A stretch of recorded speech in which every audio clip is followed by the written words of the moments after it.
Today I shall be talking on Nirod C. Chaudhary's Autobiography of an Unknown Indian. Now, I shall be taking up for the present only the first section of this book. The first section of this book has, in fact, 4 chapters, and these 4 chapters are my birthplace, that is the first one. Second one, my ancestral village. The third one is my mother's village, and the fourth one is England. And each of these 4 chapters are subdivided into sections. The first chapter of the first book has 5 sections: rivers and rains, that is number 1. Number 2 is the process of seasons. Number 3, a fair and 2 festivals. And number 3 is our house. Number 4, a fair and 2 festivals. And number 5, citizen and citizenship. So once again, the 5 sections of book 1 are rivers and rains, the process of the seasons, our house, a fair and 2 festivals, citizen and citizenship. These are the 5 sections of book 1. Section 1 of the first chapter of book 1. And there are 3 sections in the second chapter of book 1. These 3 sections are the clan and blood, and the house at Monogram, and the climax of the year. These 3. In the third section, once again, we have 3 sections. These 3 are the first impressions, men and ideals, Shillong. And the fourth the 4th section is England. In this section, we have familiar names, the English scene, the Englishman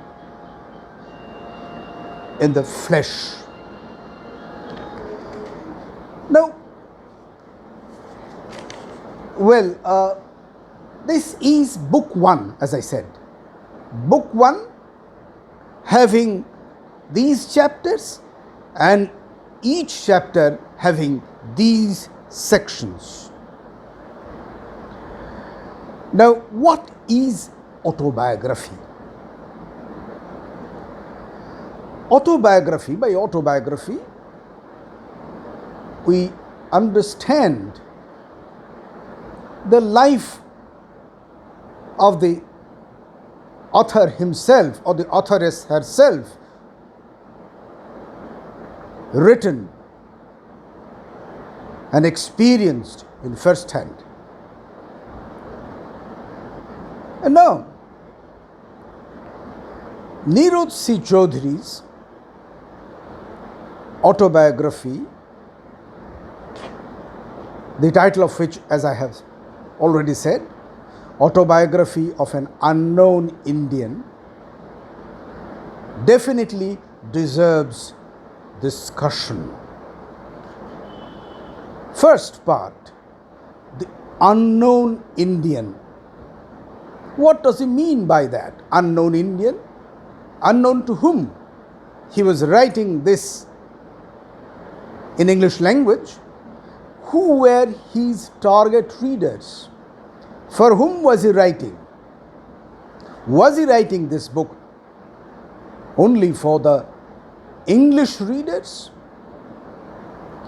or also for the Indians in other parts of India? Had he written it in his own mother tongue, Bengali, perhaps the people of India, of other parts of India, would not have understood that. Therefore, it could have been a very right plea that he chose English language as the vehicle of expression. But still the question remains, for whom was he writing this book? Who were his target readers? Why? Well, that will be clear as I proceed in my discussion. Now, this book, this was the first published work of Nirud, and this was published in 1952. Nirud was born in 1897. It was published in 1951, not 52, 1951. Nirud was born in 1897. So when he was publishing his book, the autobiography, he was already 54 years old. And by that time, definitely he was a mature man. So he was definitely clear about what he was doing and what his purpose of writing this book was. In the preface, he writes that in this autobiography, he wants to narrate the struggles of his life. Struggles for what? He was not a poor man's son. So it was not definitely a struggle for survival, struggle for getting adequate education. But struggle for what? What did he mean? Struggling to become a man. So, did he mean that there were narrownesses, pettinesses, and petty customs in India? He was struggling to rise above them, to be a true citizen of the world. Well, we cannot be very clear about that. The first comment that we may make about Chaudhary, as far as his autobiography is concerned, is that Nirud was deficient in objectivity, which should be one of the virtues of an author. Yes, Nirud did not have the objectivity of a creative writer or a creative author. Objectivity should be the primary character of the personality of a creative person. India has lapses galore, and these lapses have been shown by other Indians. Lapses in Indian society have been highlighted by great authors before Nirud, authors like Rabindranath Tagore, Sharat Chandra Chatterjee, R.K. Narayan, and a lot of other people. They have shown the lapses, deficiencies, anomalies in the Indian society. But Nirod, as if failed to see nothing but lapses in the society. He could not see any positive point, as if in about the land. He was mesmerized by his fascination for England and for Englishness. So mesmerized he was that he did not find anything positive about his own country. Another thing which definitely will catch the eye of a reader is that throughout the book, which is supposed to be his autobiography, Nirod deliberately makes a show of his own erudition, his wisdom, and this show of erudition begins from the very dedication page. Well, the present volumes of autobiography perhaps do not have the dedication page, because the dedication page perhaps was omitted because of scathing criticisms that Nirod had to face. But in the first edition, the dedication page was definitely there. And I shall read now the dedication, the dedicatory comments that Nirod made. And I shall read it. I shall read it slowly. This is there. The memory of the British Empire in India, to the memory of the British Empire in India, which conferred subjecthood upon us but withheld citizenship, to which yet every one of us threw out the challenge, civis Britannicus sum, because all that was good and living within us was made, shaped and quickened by the same British rule. Please note, all that was good and living in us was shaped, made and quickened by the British rule, as if nothing was there in India, no good was there in India before the British came. Now this is being written by a man who was 54 years old in 1951, only 4 years after India got her freedom, after a domination of the British rule for almost 200 years. So this is the dedication, or rather this was the dedication page of the autobiography. And now that particular, sentence or part of the sentence, in the dedication, civis Britannicus sum. It is an adaptation from Cicero's In Verum, which was a series of speeches written by Cicero in BC 70. And it was a plea for the right of citizenship. And it is a motto it was written as a motto. And Cicero's remark, Cicero's comment was taken up by Nirod Chaudhary. At least I for one thought that this was nothing but a show of his own erudition. He wanted to show how erudite he was, and that show has been there throughout the book.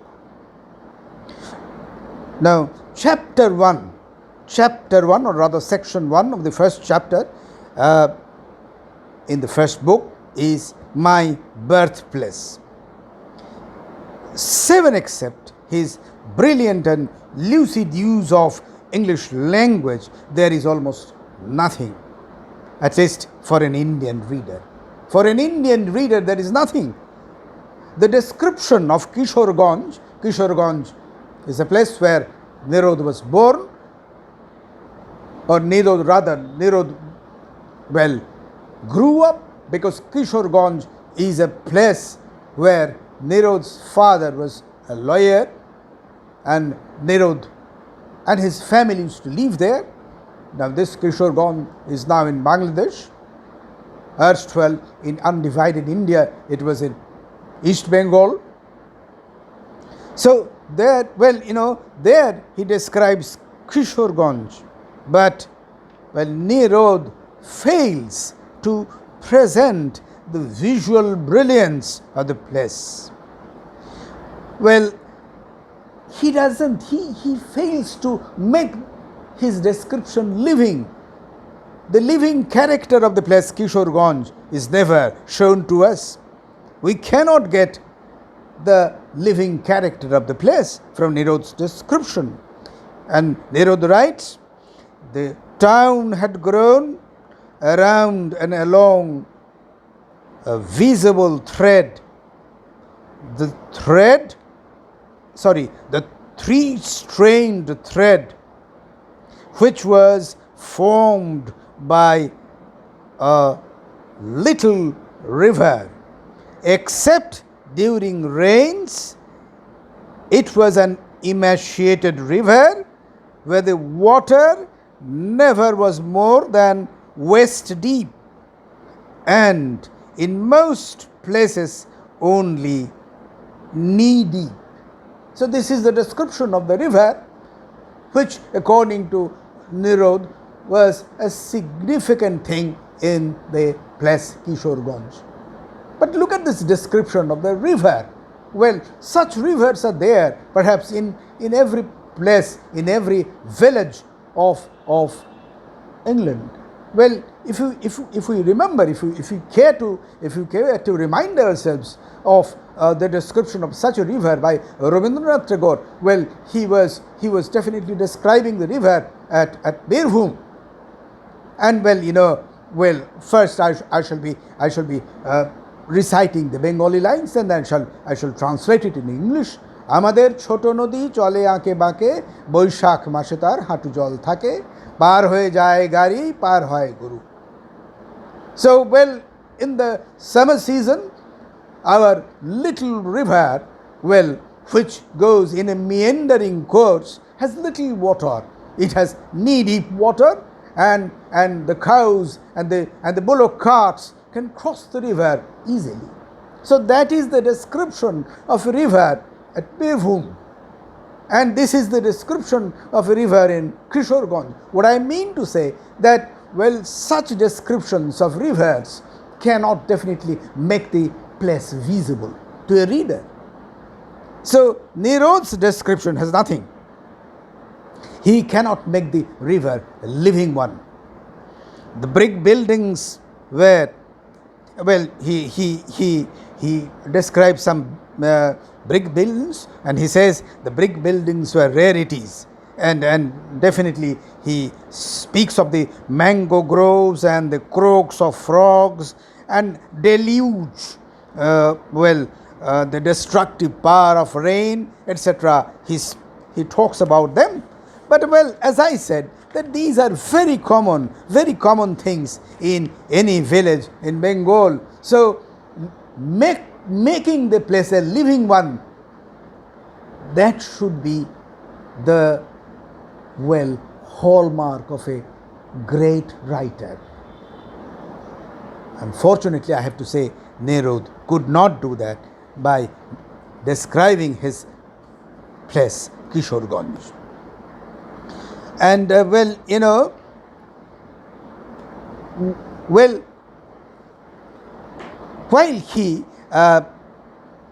while he describes the centipedes and ants, Nirod quotes a line,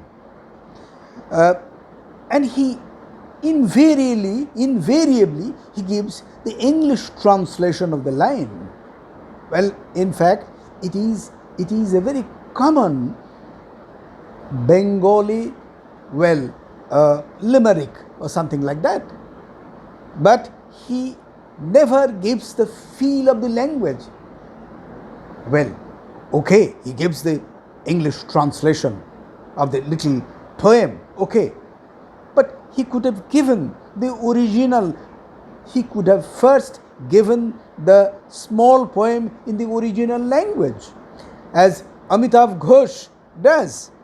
Ghosh always does that. In his Hungry Tide, Ghosh gives the English translation, but before that, he gives the poem in the original language. Well, if I quote, just a line from Ghosh. Ghosh quotes in the original language, Bismillah bolia mukhe dhorinu kalam পয়দা করিলা যিনি tamam ilam. So this is a very common poem that every boatman will recite before starting the boat. He gives the poem in the original language first, and then he definitely gives the English translation. But Chaudhary will never do that, because perhaps his target readers were Englishmen. While describing huts and floors and chorus of frogs, he remembers lamb. And he quotes from lamb. While describing bonogram, he says, bonogram always moved as life at Kishorganj never did. So bonogram was comparatively a more vibrant place, but Kishorganj was not. And definitely he gives a description, almost a detailed description of Durga Puja at Bonogram, and one of the principal, in fact the principal festival Bengali Hindus. But while he talks of Agomani songs, what is an Agomani song? An Agomani song means a song which is sung to invite the goddess, where there is a belief that the goddess comes from the Himalayas. The Himalayas, which is the place of Shiva, because goddess Parvati is the wife of Shiva, and when Parvati will be coming from there during the Durga Puja, the Parvati will be coming as if she will be coming to her father's place. And remembering the occasion, poets have composed so many songs, and those songs are known as Agomani songs. But while talking of Agomani songs, Nirodsi will be thinking of Proserpine coming back to her mother Demeter. So Parvati coming to her mother, and Nirod thinking of Proserpine coming to her mother Demeter. So his fascination with English language and Englishness, that is very, very apparent here. Now, while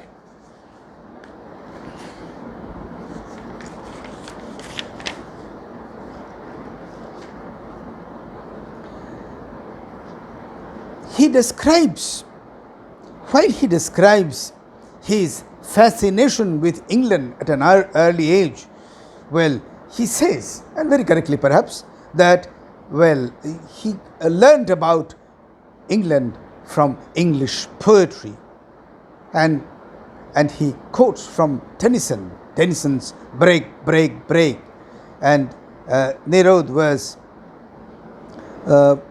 very much fascinated and stirred by these lines, And well, interesting, very interesting to note that Nero says that he was more stirred by Tennyson's lines, break, break, break, than he could be by Keats's Nightingale. well, this was the view of Nerozzi. And so Nerod, while talking of his fascination for England or his acquaintance with England, he remembers Kipling's Jungle Book, and he remembers Shakespeare's The Tempest. He remembers Webster and a whole lot of them. And then he comes to describe Englishmen and bananas. That, in Kishore Ganj, he saw Englishmen who were fond of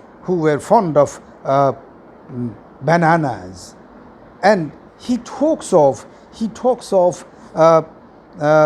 the Indian skin and the white skin of Englishmen. But before that, Nerod had been talking of Shillong. Nerod went to Shillong as a boy of 2 and 2.5, but he had his memory. Nerod comments that he can connect Kalikach. Kalikach was a place of his mother. He can connect Kalikach with Shillong, and he can connect Shillong with England. About England, Nerod says, it was absent and yet real, as Shillong was. Its power was immensely greater. And in fact, he thought that even Queen Victoria was very much alive in his mind. The impression of England came to Nerod, as he says, through literature. And this is very understandable, definitely. He did not go to England, but he could try to make a shape of England from what he had read about England and English poetry. But he gives a reference to Homer, and we understand that. But maybe that he read Homer in English, and therefore, while he was thinking of England, he was thinking of Homer as well. But how does he connect the Italian painter Raphael with England? That is difficult to understand. I don't know how he does that. And he talks of Boer War, in a very animated way he does that. But then his analysis of Hinduism is definitely praiseworthy, very interesting, and he is very erudite when he analyzes Hinduism. How Hinduism, in the beginning it was monotheism, and there was an eclipse then, and then came Buddhism, and then there was an eclipse of Hinduism, and after that came polytheism. Very correctly he has pointed out that originally it was monotheism, one God concept, and polytheism that we find in Hindu religion is definitely a product of a decay in Hindu culture, Hindu religion, and very correctly he speaks of that. Now, about English people that he could see with his eyes, he talks of Mrs. Norton and Mr. Stapleton, but he always talks of the white skin of the English people.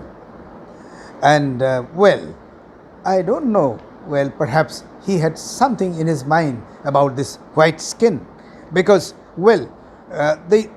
he brings in skin disease symbolism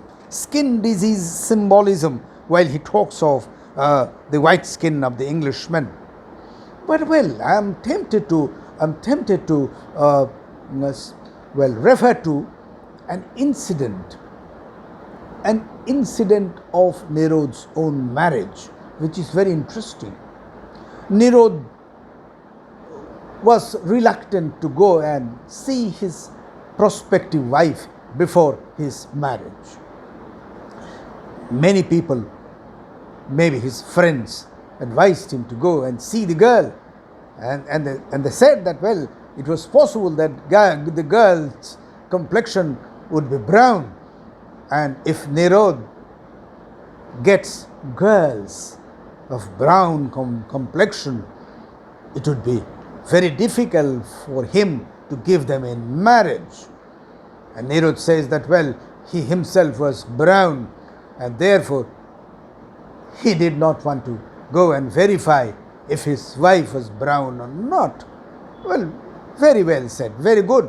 But what he says after that, well, seems to be very, very well contradictory, and, well, at least to me, very funny. And he says that, well, fortunately, he did not have any daughter. All he had were sons.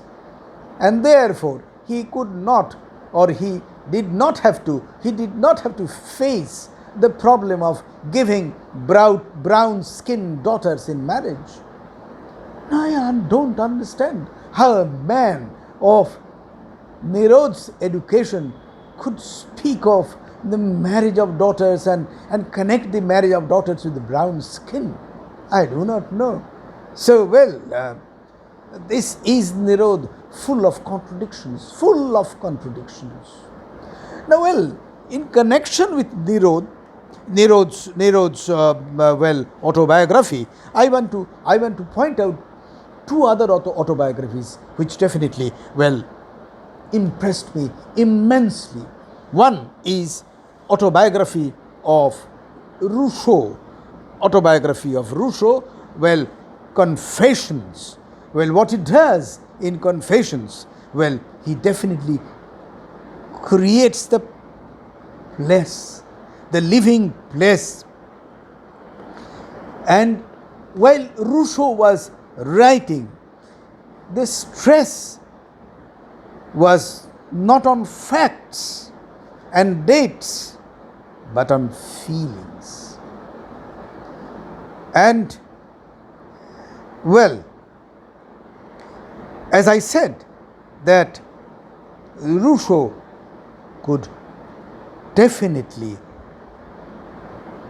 make the description living one.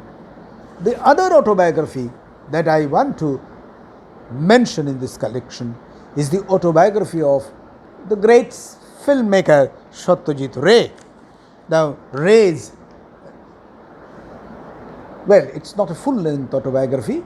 Well, actually, it is a recollection of his childhood days.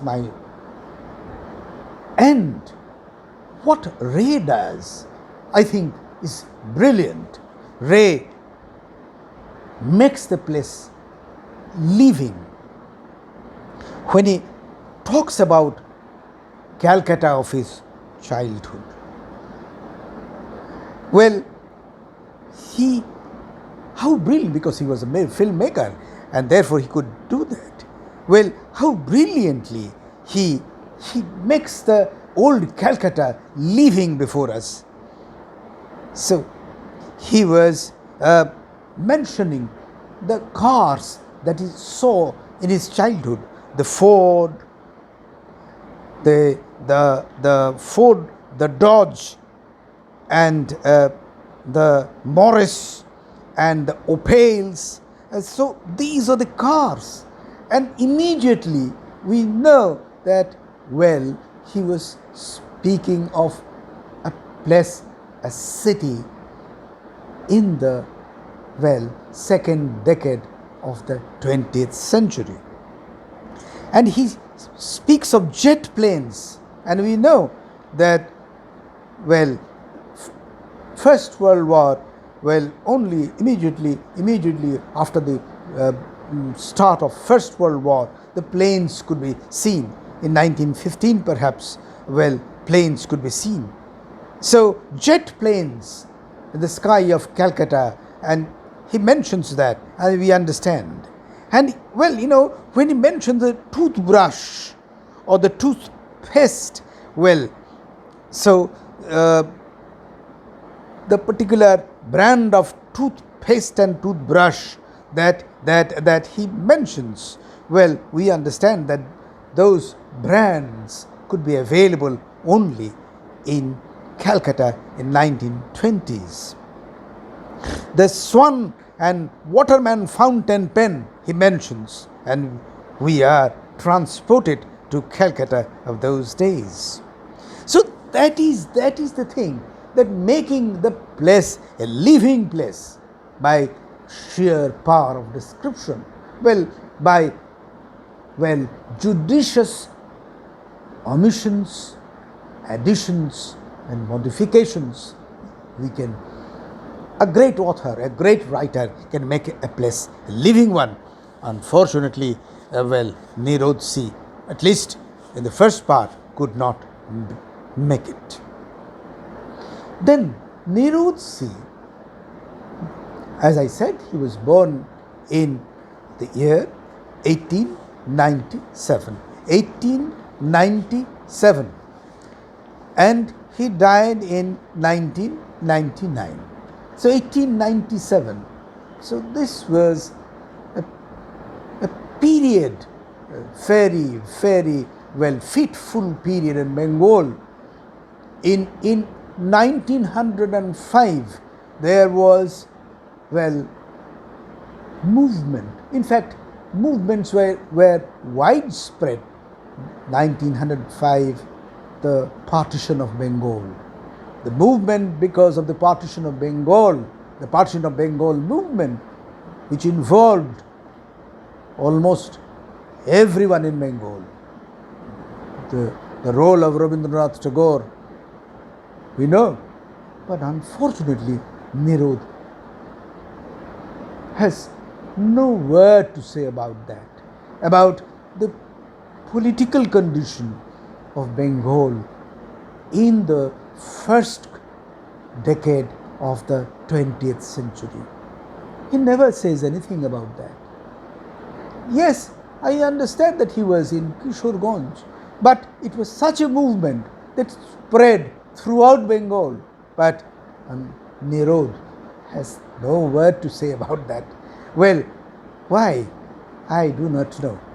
Well, was he thinking of the British people? Because, this book, Autobiography, was eloquently praised by Winston Churchill.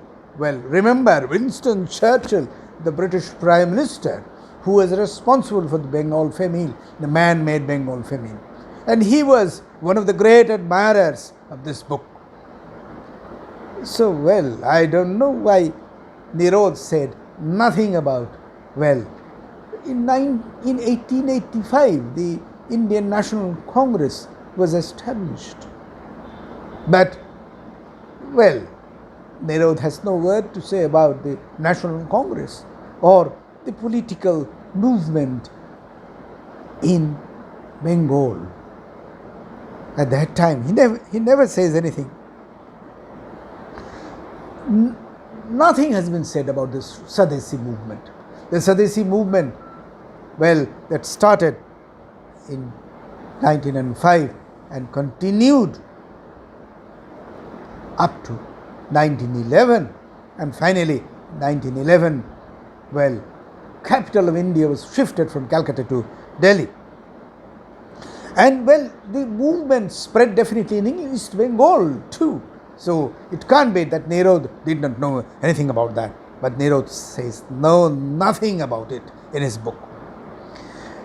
And something that happened in East Bengal, I should be mentioning that. He says nothing about the peasant movement. The peasant movement. And there was the peasant conference in Mymensingh. at at at well, at Kamarchor. At Kamarchor is a place in Mavanshi. Well, there was the conference, the peasant conference. But, well, Nirod says nothing about it.